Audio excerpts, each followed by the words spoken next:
এসে গেছো? আমি তো রোজ এই সময় এসে যাই। তা তুই এত সকাল সকাল নিচে নেমে এলি যে? আমি ভাবলাম তুমি বুঝি মেজদির কাছে আছো। না, ওর কাছে তো বট্টাকুজ্জি আছে। ও, নিচে তো রঙ্গ একেবারে জমে উঠেছে। কি রঙ্গ? কি আবার, কে আগে হেসেলে ঢুকবে সেই নিয়ে। তুমি বুঝি বারান্দায় দাঁড়িয়ে দাঁড়িয়ে পুরো ব্যাপারটা তদারকি করছিলে নাকি? হ্যাঁ, মানে মজা নিচ্ছিলে, তাই তো? কি কথাটা বোঝানো গেল না?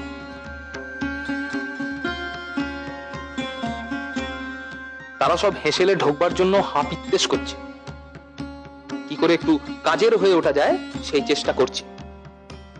তুমি গায়ে হাওয়া লাগিয়ে রসিয়ে রসিয়ে খবর চালাচালি করে বেড়াচ্ছ। এইভাবে দিনের পর দিন গায়ে হাওয়া লাগিয়ে বেড়ানো চলবে না, বুঝেছো? বাপের বাড়ির চাল ভুলো, এবার একটু কাজে কমে লাগো, হেসেলে ঠোকো। বাড়ির বউ রাখতে জানে না।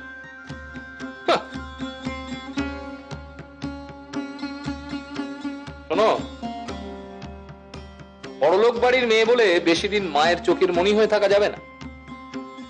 এবার কাজে কমে লাগো। উত্তর আমার দ্বারা হয় নাকি? উফ, যত ঝামেলা।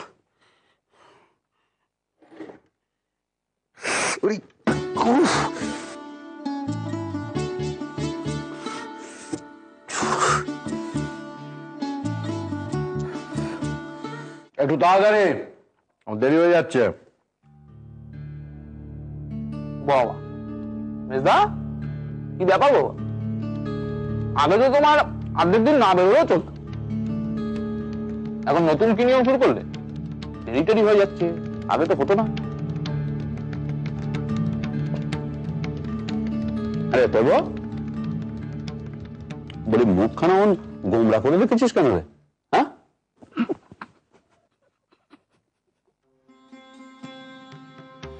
বাবাটা তুমিও এদের সঙ্গে তালে তাল মেলাও। ওই দেখো, আচ্ছা তুই বাপ হয়েছিস, কোথায় আনন্দে থাকবি, খুশি খুশি থাকবি, তা না বেমাক্কা মুখখানাকে গোমরা করে রেখেছিস।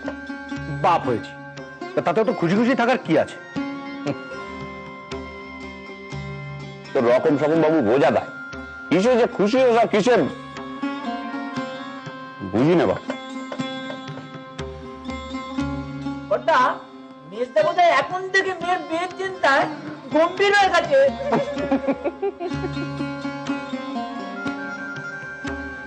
আরে না না, মেজদার গম্ভীর হওয়ার অনেক কারণ আছে। মেজদা বোধহয় ভয় পাচ্ছে। এই যে মেজে বউয়ের মেয়ে হোক, তা সেই মেয়ে যদি এখন ধরো তার মা দিদিমার ধারা পায়,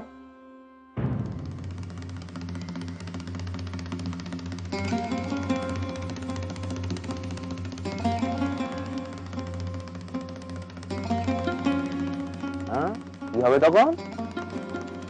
কি গো মেজদা, এটাই ভয়ের কারণ তো?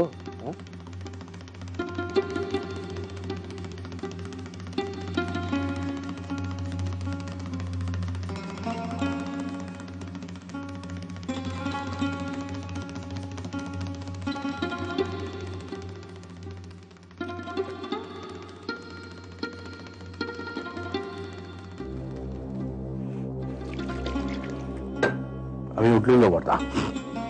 এই